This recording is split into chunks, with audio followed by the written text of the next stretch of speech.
vamos a hablar un poco sobre lo que es la hiperemesis gravídica.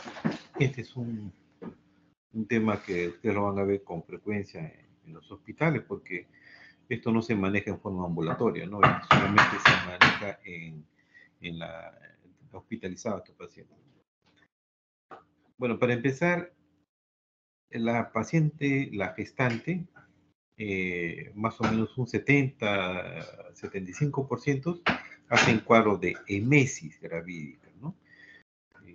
Que la emesis gravídica se caracteriza por presentar náuseas, vómitos, que son tolerables hasta cierto punto en el embarazo, ¿no? Le estoy haciendo una introducción, doctores, ¿eh? Eh, a diferencia, pues, cuando hablemos de hiperemesis gravídica, son ya las náuseas y vómitos que no se controlan, ¿no? Entonces, como tal, lleva un trastorno hidroelectrolítico, un trastorno neurológico, un trastorno renal, etcétera, etcétera, ¿no? Que eso ya nos obliga a hospitalizar a un paciente. Entonces, en su gran mayoría, una gestante durante el primer trimestre de la gestación hace los cuadros de emesis, que náusea, vómito, etcétera, ¿no? Que es tolerable. Y en la mañana se levanta con un poco de náuseas, un poco de vómitos, malestar, cialorrea, ¿no? Toman su desayuno, almuerzan, es tolerable, ¿no? Algunas vomitan un poco, pero no producen un desequilibrio. Entonces, cuando hablemos ahora del tema de hiperemesis gravídica, que si bien es cierto es más o menos un 3 a 5% que podemos encontrarlo, en algunos lugares tiene una estadística hasta un 8%, son esas náuseas y vómitos que no se controlan, son las náuseas y vómitos que son eh, que no se maneja fácilmente, ¿no? Y por lo tanto lleva pues a un trastorno hidroelectrolítico, un trastorno metabólico, un trastorno mayor, neurológico, etcétera, ¿no? Esas son las náuseas y vómitos incoercibles que se presentan durante el primer trimestre, ¿no?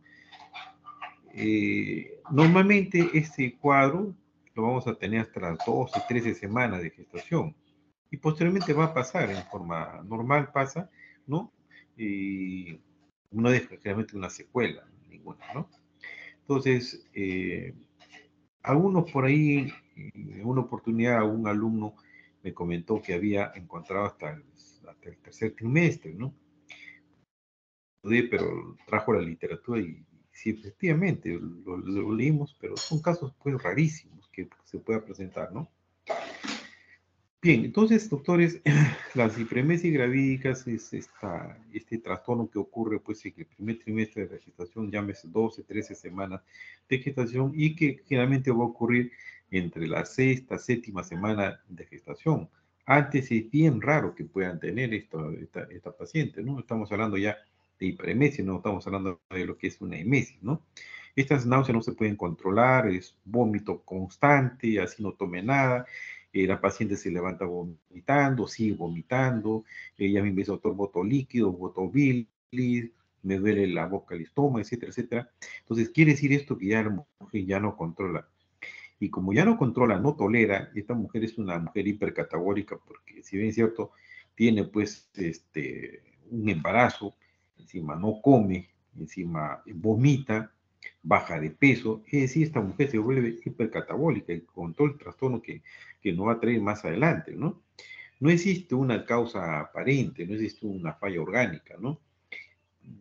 Porque a veces veo en las historias, dice, hiperemesis gravídica, segundo diagnóstico, gestación de 8 semanas, tercer diagnóstico le dice pielonefritis, ¿no? Entonces, para hablar de hiperemesis gravídica tiene que ser, entre comillas, vamos a poner como una patología pura, ¿no? Es decir, ¿qué cosa? No tiene que haber una patología agregada acá que digamos que se confunda o haga un diagnóstico semejante o parecido que le puede llevar a un trastorno funcional. O, por ejemplo, una pielonefritis lo va a producir si hay un compromiso sistémico, náuseas y vómito, dolor de cabeza, fiebre, etcétera, que se pueda confundir con esto, ¿no? Entonces, pues, la hiperemesis gravídica es netamente la náuseas y vómito, pero que no existe una causa aparente. Correcto. Bien. Entonces, las causas de esto van a ser múltiples, ¿no? tratamos un poco de explicar cuáles son estas causas que conllevan a tener este cuadro exagerado, ¿no? Por ejemplo, se habla mucho de lo que son las reacciones alérgicas a esta hormona gonadotrófica que tiene la mujer, ¿no? Parece que hubiera o demasiada hormona gonadotrófica o falta de receptores para esto, de tal manera que se acumule en sangre, se acumule esta sangre, y, perdón, esta hormona y produzca este trastorno, ¿no? Produce un desequilibrio, por lo tanto, ¿no?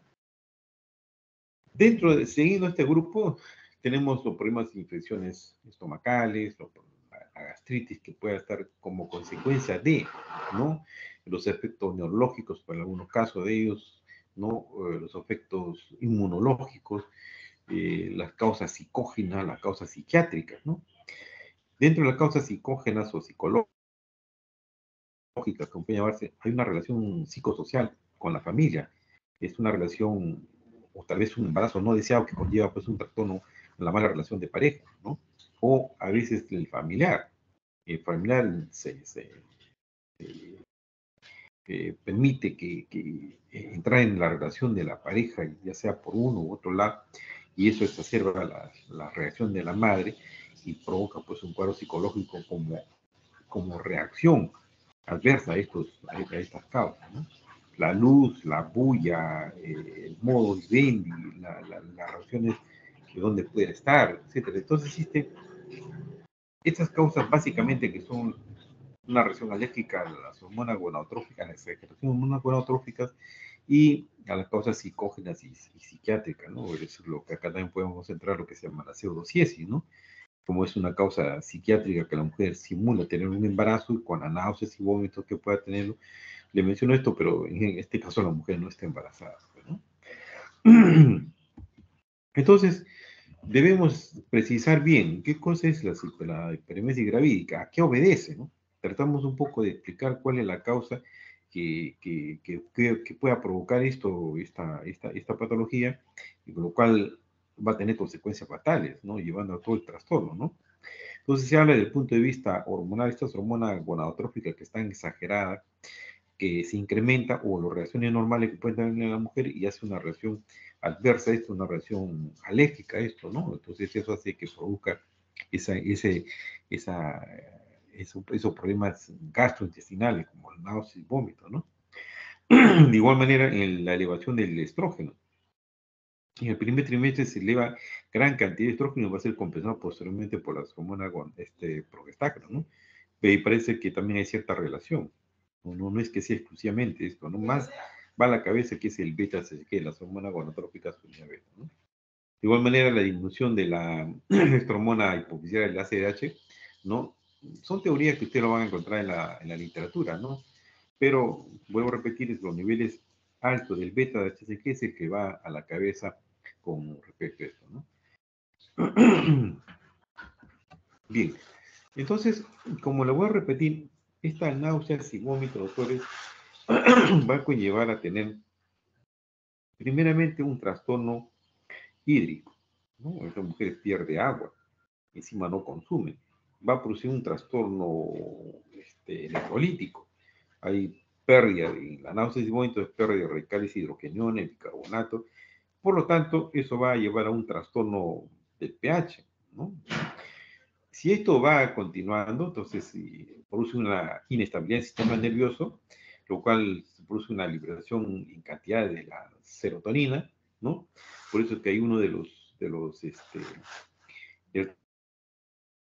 tratamiento, esto es los antagonistas, los receptores de la serotonina, que eso lo hablaremos más adelante, ¿no? Pero estos problemas va a tener un problema hasta llegar probablemente a una inflamación de la formación reticular, y en algunos casos, doctores, va a producir el síndrome de Wernicke.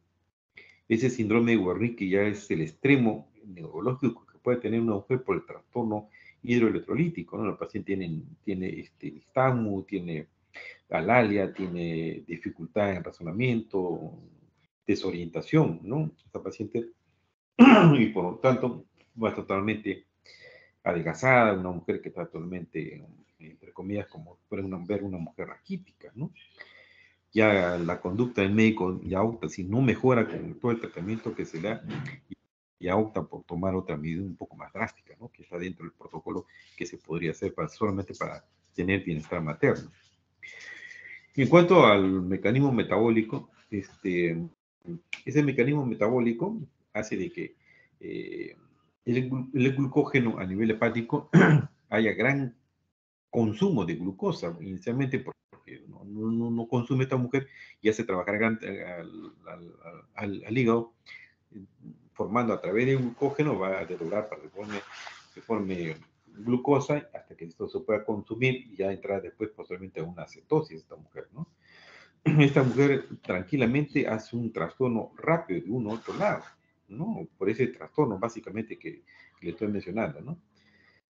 Dentro de los cuadros psicológicos, como le dije a ustedes inicialmente, en la gran mayoría de estos hay una reacción al embarazo, un rechazo al embarazo.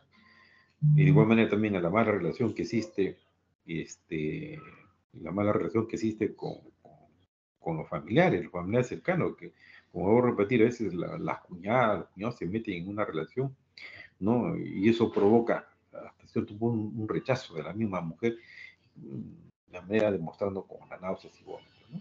Ustedes ven ahí que esto le lleva a una depresión, a estrés, a una ansiedad, a una histeria, a trastornos del medio familiar que entran ahí, los factores sociales, los factores económicos, el embarazo no deseado en ese momento, ¿no? Hay personas que son estudiantes o recién están empezando, entonces no está planificado dentro de su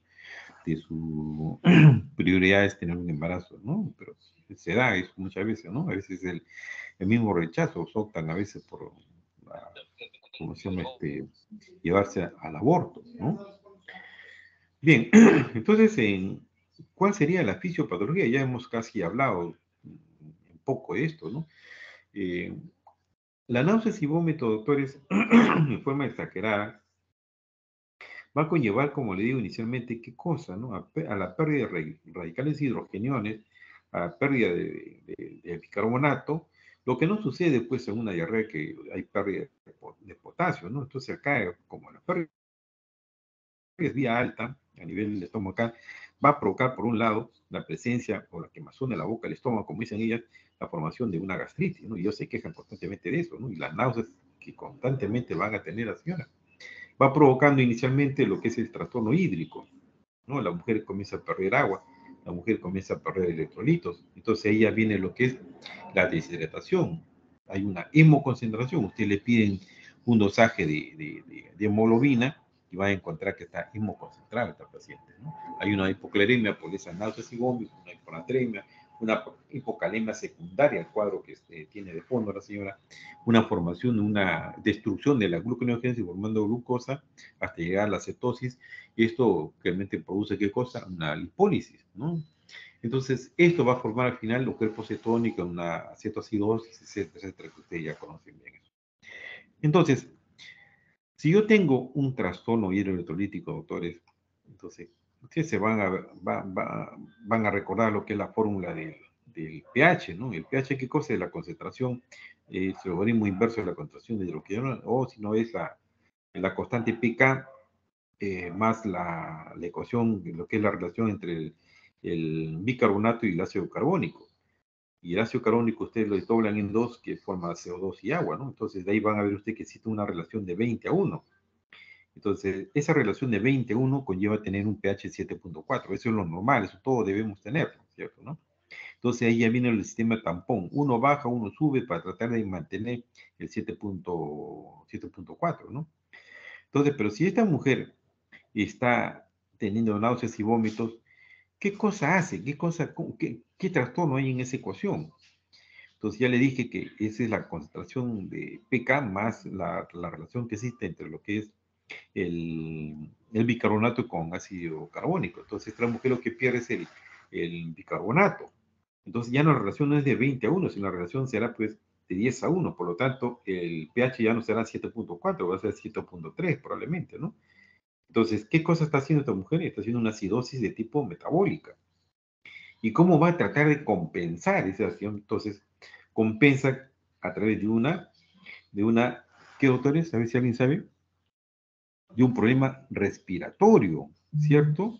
Entonces va a tratarse una alcalosis respiratoria. ¿Qué cosa hace? Si ustedes se dan cuenta en ese tipo de pacientes van a ver que se incrementa el número de frecuencia respiratoria, se hace más superficial, entonces tratando de botar un poco más el CO2, de tal que lo bajemos ese ácido carbónico, bajemos a 0.5 y la ecuación de 10 a 0.5 va a mantener el 20 a 1, por lo tanto va a ser compensado, ¿no? Entonces, de esa manera vamos a tratar de compensar. Ya por un lado, el medio tampón a nivel renal también va a funcionar para que no se siga perdiendo agua ni electrolitos, ¿no? Son las primeras medidas que realiza el cuerpo para llevarse a todo el trastorno que pueda tener, ¿no? Entonces, si ustedes están viendo en esa lámina la fisiopatología, yo les preguntaría a ustedes, ¿qué cosa hacer ante una emergencia, doctores? En la emergencia, ¿qué tenemos que hacer? Tiene que ser diagnóstico práctico, porque puede venir una paciente y le puede engañar a ustedes, ¿sabes que doctor? Tengo náuseas, vómito, me he caído y ya no aguanto más, etcétera, etcétera. Entonces, simplemente porque tiene un problema con la pareja, ¿no? Pero si el médico no está advertido, sí, o sea, no, esto es una hiperemesis, lo hospitalizo, ¿no? Yo les sugeriría, y siempre les digo a todos, ¿no? Cuando ustedes tengan la emergencia, con esta lámina que ustedes están viendo acá, pídenle pues a esta paciente un examen de orina, pídenle su hemoglobina, ¿cómo se llama? Su hematocrito, piden los cuerpos cetónicos en orina, como emergencia, además le piden ustedes, ¿no? Y van a ver que efectivamente, si yo tengo una mujer que está deshidratada, debo de encontrar probablemente el hemoglobina y hematocrito lo debo encontrar alto, porque hay una himoconcentración, hay pérdida de agua. Entonces ya me va dando un valor esto, ¿no? En el examen de orina, ¿qué debo de encontrar? De igual manera, debo encontrar una orina que se ha perdido agua por otro medio, entonces la densidad urinaria va a estar elevada, va a haber más cuerpos, más elementos formes ahí, ¿no? Entonces está más concentrada esa orina, entonces una orina colúrica va a estar ahí, ¿no? Y los cuerpos cetónicos, como es lógico, por lo que ya les estoy explicando, esta gluconeogénesis, ¿no? Entonces, básicamente estas tres cosas, ustedes ya tienen el diagnóstico, efectivamente, sí estamos frente a un cuadro, ya pueden pedir secundariamente lo que es haga electrolitos, todos los exámenes de rutina, la ecografía que les pueda ayudar a usted, porque una náusea y vómitos, caramba, si yo tengo un embarazo gemelar, con mayor razón, pues tendré un problema ahí, con que esta mujer puede llevarse a una hiperemesis gástrica. De igual manera, esto simplemente para ordenar un poco lo que ya hemos conversado, hay disminución de los aportes de los alimentos. La mujer, pues, como le dije, es hipercatabólica. No come, esta mujer, en vez de comer, está perdiendo, y encima tiene un embarazo que le está quitando todo, ¿no? Y está perdiendo agua. Imagínense usted cómo va a llevar un trastorno fisiológico severo en esta mujer, ¿no? El cuerpo recurre a toda su reserva, ¿no? Hace una gluconeogénesis, a una la lipólisis, de esa manera necesita otra vía para formar ácido graso, formar glucosa. Es decir, toda esta reserva que puede tener comienza a consumirse, ¿no? De tal manera que ya no lo tiene, comienza a desgastar bruscamente esta paciente, ¿no? Y tal lo que le decía, un cronogénesis, catabolismo de la grasa, ¿no? O sea, aumento de la acumulación de los cuerpos cetónicos, que ustedes son los que van a pedir en sangre y en orina y ya tienen prácticamente el diagnóstico con esta paciente, ¿no? La cetonemia, cetonuria que le decía, y lo que va a hacer esta mujer es una acidosis metabólica, ¿no? Bien, entonces, ya con ese criterio de la fisiopatología vamos a entrar un poco más a hacer un diagnóstico más preciso y darle tratamiento a esta mujer que tenga, ¿no? Este trastorno hidroelectrolítico, doctores, eso es la llave, eso es lo principal. No estamos hablando de un cuadro infeccioso, doctores, porque si estamos hablando de un cuadro infeccioso, sí tengo que darle tratamiento con antibiótico, va a mejorar, se va a sanar y ese trastorno va a pasar, pero en este caso no. A nadie se le vaya a ocurrir dar un tratamiento con antibiótico para acá, porque es un trastorno que, si bien es cierto, no conocemos la causa, pero está produciendo que, como consecuencia de la náusea, me está llevando un trastorno electrolítico esta mujer, ¿no? Y esto produce qué cosa? Así no coma, esta paciente está que vomite y vomite esta paciente, ¿no? Perdiendo todos los radicales de hidrogeniones, va perdiendo hasta bilis, lo que decía, y hasta hidrogeniones que le va a quemar la boca, el estómago, le va a pegar, le va a quemar lo que es el esófago, ¿no? Y todo lo que usted le va a decir la paciente, si tengo esto, doctor, le va a decir, ¿no? Entonces, para hacer un diagnóstico, primeramente tiene que usted certificar el embarazo, sine qua non, ¿cierto? ¿No? A nadie se le va a ocurrir, caramba, esto no es una hiperemesis gravídica, y si es una pseudociesis, que no esté embarazada, pero la paciente va a venir a decir, estoy con náuseas y vómito, estoy embarazada, hasta alimenta la ecología. Ahora poco hemos tenido un caso a nivel periodístico de una mujer que simuló un embarazo, ¿no? Y llegó hasta la justicia, ¿no? Eso, inclusive lo comprometió a los ginecólogos, sacó tarjeta de control, etcétera, etcétera. Es decir, nosotros tenemos que estar completamente seguros que la mujer esté embarazada, doctores, ¿no? Resulta paradójico decirle eso en un cuadro hipermésico y es lógico, pero se dan por los casos, doctores, ¿no? Entonces, una vez certificado el diagnóstico, entonces no va a venir una mujer con ácido vómito porque tenga 4 semanas de embarazo. No, lo va a manejar usted, ¿no? Generalmente, como le voy a repetir, esto se presenta a partir de la sexta, séptima, octava semana, comienza a presentarse las náuseas y vómitos. Usted tiene la ecografía en la mano y efectivamente corroboran que es un embarazo de 22, de 23, ¿no? Y lo que es siempre observo eso que mientras está vivo el feto hay náuseas y vómitos. Cuando el feto se murió por una causa X, llámese frustro, embrionario, que no salió, no existe, doctor, no existe la náusea y vómito, casi no existe, ¿no? Puede ser que está muerto o desapareció todo esto, ¿no? Entonces, primero certificar nuestro embarazo. Suena un poco irrisorio, pero es así, doctores, ¿no? Entonces, a través de una ecografía, la parte clínica, a ver cuándo fue su última regla, un examen ginecológico, cómo está ese cuello, cómo está ese cuerpo del útero, ¿no? Cómo va formándose la mama. Es decir, la parte clínica nos va a ayudar bastante, bastante para hacer primeramente un diagnóstico y certificar que está embarazada. Entonces, les vengo esto a recalcar un poco más porque no vayan a caer ustedes en la trampa de alguna persona X, ¿no? Haciendo parecer y ustedes lo van a hacer comprometido, ¿no? Dicen, no, el ginecólogo me vio, me hizo que yo estaba embarazada, acá está el documento, mira, ¿no? Pero hay que estar seguro de eso, doctor. Entonces, dentro de este cuadro de hiperemesis gravídica, como ya estas pacientes comienzan a perder pues, el peso, no comen, pues encima vomitan todavía. Hay náuseas, hay vómitos, se deshidrata, su presión tiene que bajar, evidentemente, el intravascular comienza a venir porque no tiene este líquido, ¿no?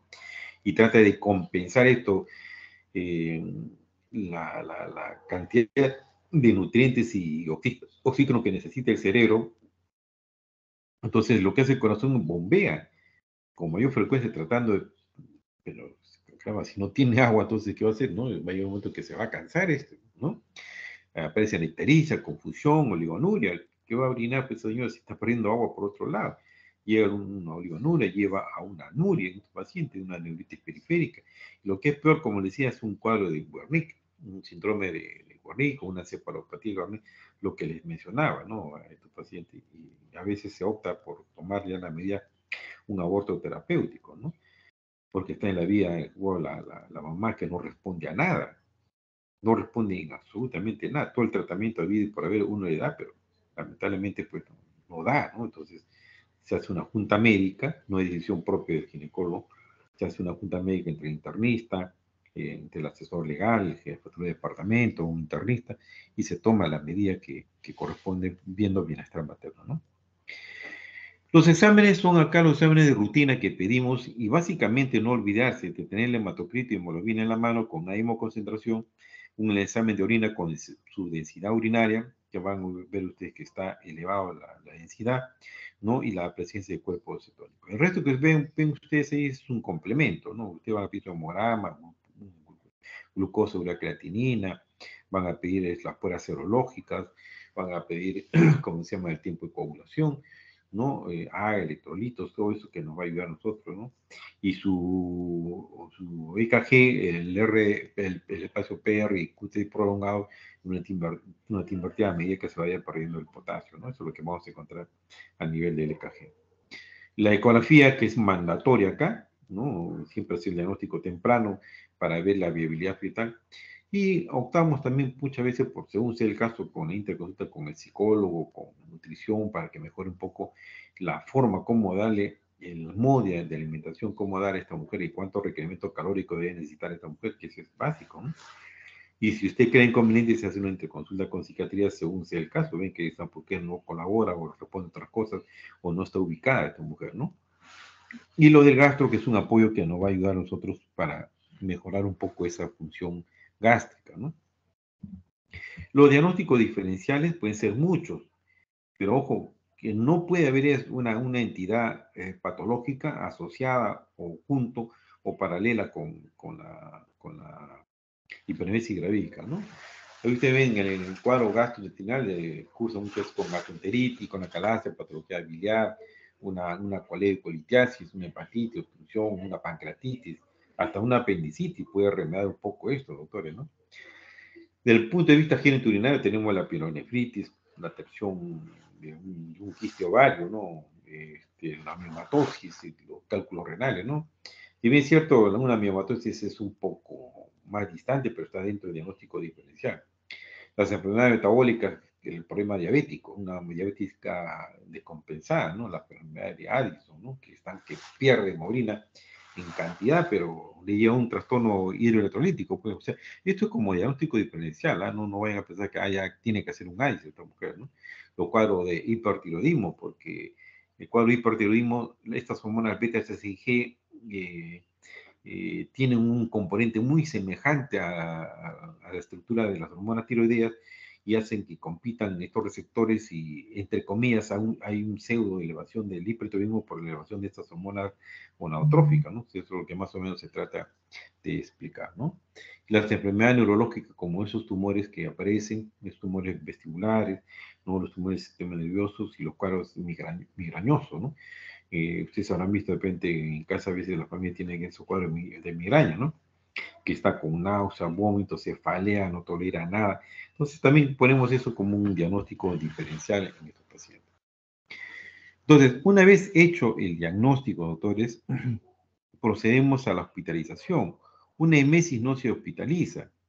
Una hiperemesis muchos clasifican en leve, moderado, severo, dependiendo muchas veces del trastorno hidroelectrolítico que pueda tener, ¿no? Y los cuadros de oliguria, confusión mental, etcétera. Entonces se opta por hospitalizar al paciente, ¿no? Es decir, en otras palabras, una hiperemesis gravídica tipo moderada y severa son los que van a hospitalizarse, ¿no? ¿Qué hacemos en forma general con una paciente? Hospitalizarle, de preferencia darle un ambiente sola, con la ventana cerrada, si bien es cierto, semioscura, que no tenga visita más que del médico, cortar todo tipo de visita que ayuda bastante. Si es de repente la pareja o si es el familiar que venga a visitar, es preferible que no lo haga, ¿no? Es una manera un poco de calmar su ansiedad a esta mujer, ¿no? Quitarle la bulla, no ponerle bulla a la paciente, ¿no? Solamente su médico y su enfermera deben entrar a pasar visita e ir manejando cómo está. Eso como regla básica en estos tipos de pacientes, ¿no?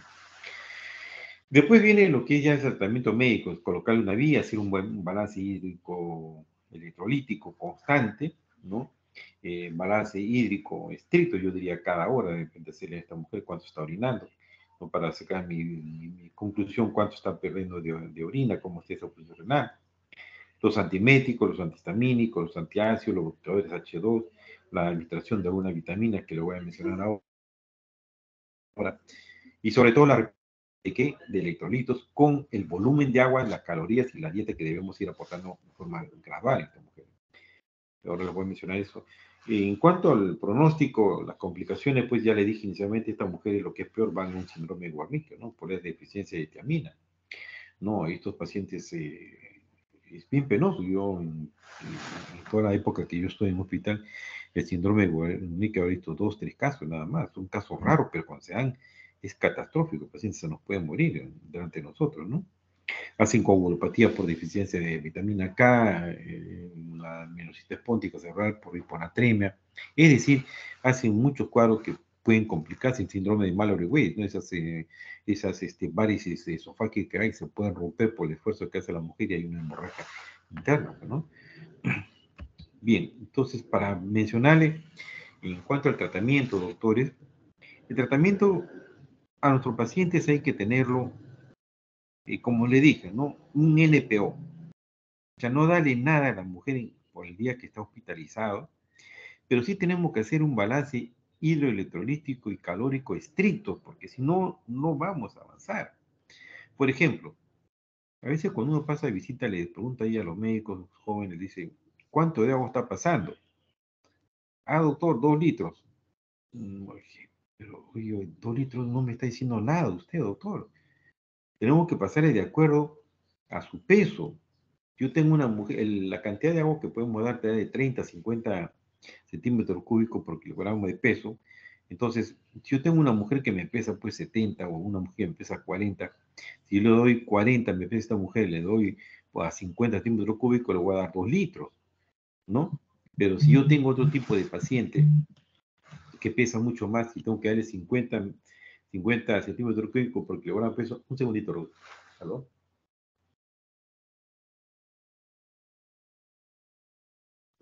Sí, buena.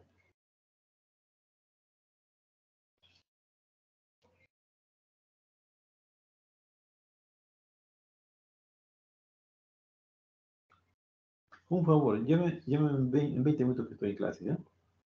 Ok, gracias. Bueno, disculpen, doctor. Entonces, va a variar, doctores. Por eso es que yo soy un poco enemigo de escuchar a los médicos recientes cuando me dicen, está pasando 2 litros y medio. Oiga, eso no puede ser. Pues eso dejaron para enfermería que van a recibir las órdenes que recibe el médico. Usted tiene que hablarme lo que necesita esa mujer. ¿Cuántos centímetros cúbicos necesita en volumen de agua? Y cuánto es el reto frío que debo de dar dependiendo del cuadro de deshidratación que tiene esta mujer, ¿no? Ese es lo que el médico tiene que manejar, ¿no? De igual manera, cuando empezamos a darle, yo le dije, si te recuerdan inicialmente, esta mujer es hipercatabólica, ¿cierto? O sea, no come, pues encima le están consumiendo, encima está botando, entonces está consumiendo gran cantidad de calorías y necesita esta mujer por su estado. Si yo tengo una mujer que está en reposo, ¿cierto? Yo tengo en reposo esta paciente y, o sea, si bien es cierto, el punto de vista muscular no me está gastando mucho, pero necesita un requerimiento. ¿Cuánto es el requerimiento calórico que necesita una mujer? Lo mínimo que ustedes le pueden dar es 1000 calorías en 24 horas. Pero entonces ahí ya viene, si, oye, doctor, y si no come, ¿cómo qué calorías le voy a dar a esta mujer? Entonces ustedes tienen que hacer ahí, darle glucosa por vía endovenosa. No, ustedes ya no le van a poner, pongamos, cloruro, le van a poner una destroza. La dextrosa al 5%, ¿cuánto gramos de glucosa tiene? 50 gramos, pues eso es el 5%, ¿no? ¿Y cuántas calorías me da? 4 calorías. Entonces, ¿cuánto tengo yo? Ese frasco de un litro me da 200 calorías, me va a dar, doctores.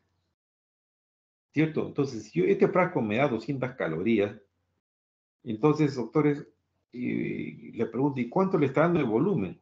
Ah, doctor, le estamos dando 2 litros. Oiga, pues si 2 litros le estoy dando, en un litro de hoy 200 calorías, en otro frasco 200, le estoy dando 400 calorías, lo cual me queda pues corto. Si yo tengo aprendido que tengo que recibir 1000 calorías, entonces, ¿cómo hago, no? Y no le puedo dar más, ya póngale 4 litros, entonces me voy a pasar, voy a hacer una sobrehidratación en esta mujer, hago un trastorno hídrico y lo llevo con un edema agudo de pulmón, insuficiencia cardíaca y se muere después por una sobredosis de agua solamente para compensar mis calorías, ¿no? Entonces ahí viene pues lo que es el médico, ¿no? El médico, cuando usted le pregunta, dice, ¿cuánto le está dando de agua? Ah, doctor, 2 litros, un cloruro, un hipersodio, un calium y NPO. No me dice nada, doctores. Esa persona que responde sí no sabe nada de medicina. El médico tiene que ser puntual y tiene que ser científico. ¿Cuánto de calorías le está dando y en qué volumen? Entonces, pues, si yo tengo en ese paciente, puedo utilizar pues, la dextrosa al 10%. Entonces, cada 10% me da 400 y 400, tengo 800 calorías ya que me estoy acercando a los 1000. Entonces, para llegar a esto, entonces le pongo las ampollas de dextrosa de 3%, 20 centímetros cúbicos cada 8 horas o cada 6 horas, que cada uno me da 40, 45, me da de calorías. O sea, me estoy llegando ya a los 1000 calorías por 24 horas. Entonces, de esa manera yo compenso mi agua y compenso mis calorías. ¿Se da cuenta? ¿No? Por eso tienen que manejar ustedes cuando sean internos. De igual manera, los electrolitos, ¿no? Una ampolla de calio, una ampolla de hipersodio, dicen, le responden a veces, pero ¿cuánto tiene, cuántos milicabrientos tiene, o cuántos milicabrientos necesita esta mujer por kilogramo de peso en la pérdida, que está perdiendo, por un lado, potasio, que realmente la náuseas y vómitos, y por otro lado tengo que aportarle pues radicales hidrogeniones, tengo que aportarle cloro, tengo que aportarle sodio a esta mujer, ¿no? Entonces, Usted tiene que calcular la ampolla, cuánto de medicamento trae una ampolla de 20 centímetros o 15 10 centímetros de calio, ¿no? Entonces el requerimiento en esta mujer va a ser 1 miliequivalente por kilogramo de peso, doctores, ¿no? Entonces eso tienen que ustedes calcular, 0,5 a 1. Entonces, en base a eso, entonces ya estoy corrigiendo ¿qué cosa? Estoy corrigiendo el trastorno del pH en la mujer. Entonces ya no me va a estar en una acidosis metabólica, entonces tengo que corregir de esa manera. Entonces ya tengo tres cosas que corregir, la parte electrolítica, la parte hídrica y la parte calórica tengo que corregir en esa mujer. Ahora, eso es la parte hemodinámica que tenemos que corregir en esta paciente, ¿no? Pero aparte, ¿qué cosa hay que darle? Hay que darle las funciones de enfermería, el cuidado, que no haya visita para nadie, como le mencioné, un buen balance hidroelectrolítico, presión arterial constantemente, y la función urinaria constantemente en la paciente. Ese es el balance estricto que se puede hacer, con el control de funciones vitales, pero estricto, en hoja aparte, ¿no? Porque si yo no hago ese control, ese paciente se me va, doctores, ¿no? Y ya empezamos a usar también los medicamentos, pues, ¿no? Utilizamos, por ejemplo, la piridosina, que es la vitamina B6, ¿no? Que es un potente antiemético, mejora mucho con esto cuando le colocamos una ampolla en el frasco a la mujer. Con eso, entre comillas, la sedamos. Y además también podemos usar los que son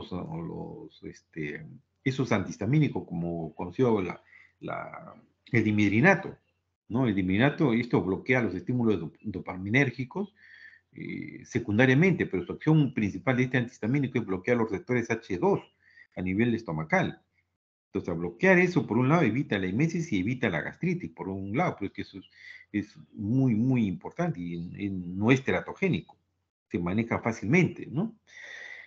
Eh, Le mencioné también algo sobre los antagonistas de los receptores de la serotonina, ¿no? Este es un medicamento, si bien es cierto, entre comillas, nuevo, un potente antiemético, que es ondansetron, ondansetron. Es un medicamento, se ha demostrado que inicialmente cuando nació este producto se decía que había tenido efecto teratogénico, pero los estudios últimos no tienen efecto teratogénico, pues sí produce un poco de sequedad de boca, un poco de malestar, un poco de cefalea, produce, pero es un buen antiemético esto, ¿no? De igual manera también estos antagonistas dopaminérgicos como la metoclopramida. La metoclopramida corrige la motilidad intestinal, corrige esto, ¿no? Entonces también hace un bloqueo a nivel de gastrointestinal de estos receptores dopaminérgicos, ¿no? Entonces también mejora la paciente con esto, ¿no? No usar sedantes, doctores, no usar, hay grupos por ahí que le ponen a un sedante y son totalmente contraindicados. No usar tampoco los corticoides, el metilprednisolona. Se ha demostrado que el metilprednisolona, este corticoide, si usamos en las primeras semanas, en el primer trimestre, puede traer complicaciones como la formación del labio leporino. No, entonces no tratar de no usar. De preferencia que usamos, entonces utilicen pues ustedes su vitamina B6, que es la piridosina, utilicen un antihistamínico como el dimidrinato, ¿no? O un antagonista dopaminérgico como la metoclopramida para mejorar la motilidad intestinal y el reposo del paciente, ¿no? Y van a ver ustedes que su paciente en 2 o 3 días ya comienza a salir de cuadro, comienza a decir, doctor, ya tiene mejor ánimo de responder. Antes usted le pregunta, no tiene ganas de responder, una mirada vaga que tiene, se pierde el brillo corneal. Pero en cambio, cuando se va recuperando la paciente, vamos a decir, entre comillas, permítame el término, ya está más lúcida, más despierta, más comunicativa, está atenta a lo que el médico está conversando en la visita o a esa pregunta. No, doctor, así, o sea, ya indirectamente evaluamos que esa mujer se está mejorando y ya tiene apetito.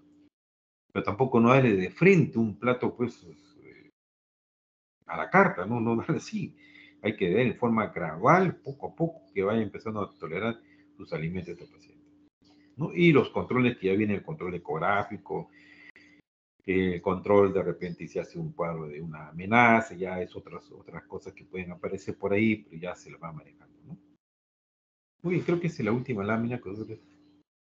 A ver, preguntas, por favor, a ver, ¿qué me dicen ustedes? O algún comentario del grupo, a ver. Doctor, una consulta. Cristel, sí. Sí, doctor, usted mencionó sobre la MS gravídica, en la cual era la presencia de náuseas y vómitos esporádicos en donde la paciente pues podía todavía tener una alimentación correcta, pero ya en una hiperemesis la paciente tenía vómitos continuos y eso impedía que ella se alimentara adecuadamente y de ahí todo el proceso que ocasionaba el daño en sí en la paciente, este cuadro.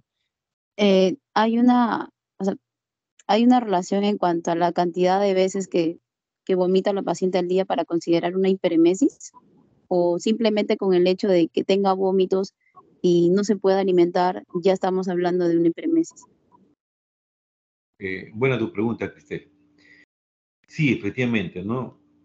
La persona que ya está metido en esto, en esta carrera, ¿no? Para el médico ya tiene varios años, es fácil distinguir cuál es una paciente que está en hiperemesis y cuál es una emesis, ¿no? Pero para decirles en forma general a ustedes, una emesis es una náusea y vómito que puede tener la paciente, se compensa, le tolera el alimento, está un poco más estable y simplemente le decimos, tómese un poquito de inmerinato, va a ir pasando. Y efectivamente, uno va pasando séptima, octava semana, eso comienza a desaparecer eso, ¿no? No produce trastorno. En cambio, pero si usted ve a esa paciente, a pesar del medicamento, está vomite y vomite, vomite, así no le dé nada, ya está vomitando, no vamos a esperar que llegue a un cuadro de deshidratación. Usted ya dice, esta paciente sí tiene criterios para hacer una hiperemesis gravídica, porque no está controlando la náuseas y vómito. En la anterior, entre comillas, controla, esta no. Entonces ya viene como consecuencia, ya viene a pérdida de peso por encima del 5% de su peso original, ya estamos, oye, ya está pasando algo malo acá, ¿no? ¿Cuánto pesa señor? Ahora pesa tanto. Usted le examina y ve que clínicamente va haciendo hipotensión, va haciendo taquicardia, le mira la lengua, como es una lengua seca, saturada, o sea, ya tiene usted criterios indirectos clínicos de que esta mujer se está deshidratando. Y encima le va a pedir los exámenes que le han manifestado y ya tiene usted prácticamente el diagnóstico ahí, ¿no? Entonces, como vuelvo a repetir, hay un punto clave para el que ya vive esto, ¿no? Pero cuando estamos empezando, también es fácil distinguir, esta tolera sus alimentos, esta ya no tolera. Ya viene toda mi parte fisiopatológica lo que va a hacer, ¿no? Bien, Cristel. ¿Alguna otra pregunta? A ver.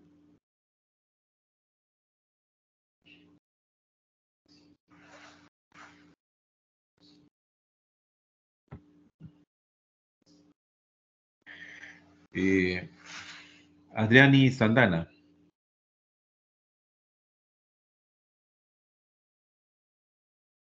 Sí, doctor, Adriani buenas Sandana. noches. No te escucho, Adriani. ¿Está Adriani? Sí, doctor, ¿me escucha? A ver, ¿todo ¿Me claro? escucha, doctor? Sí, sí, le escucho ya. Sí, doctor, no tengo preguntas. Andrés Segarra. Doctor, todo claro. Brian Ramírez. Sí, doctor, todo claro. Brian, ¿no? Brian Blanco.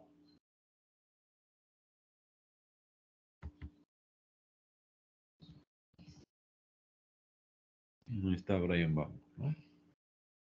No, doctor, ninguna pregunta. Carlos Zúñiga. Sí, no hay pregunta, doctor, todo claro. Carolina Jazmín González.